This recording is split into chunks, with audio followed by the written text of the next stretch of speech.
Hal arag dhirigitaan sida odhanta uu sheegay Daahir Cali Sow. Arrinta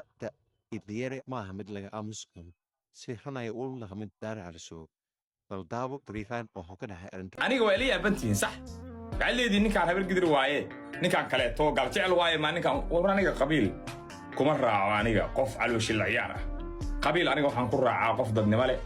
qabiilka yaqaana laakiin qof qabiilka ku qadeeya oo caada qaata ah oo dantiisa yaqaana oo calooshiisa markay dhiragto xaar kaaga wareegaya ban qabiil anigu kuma raaco walaalayaal yaan laygu qaldamin ka qabiilka kaa uu yahay anigu ma ihi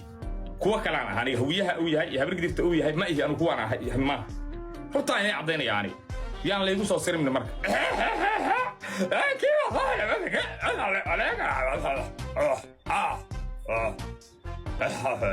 بيحاس لا لا لا قاعد يرى عتيتي ومدبري على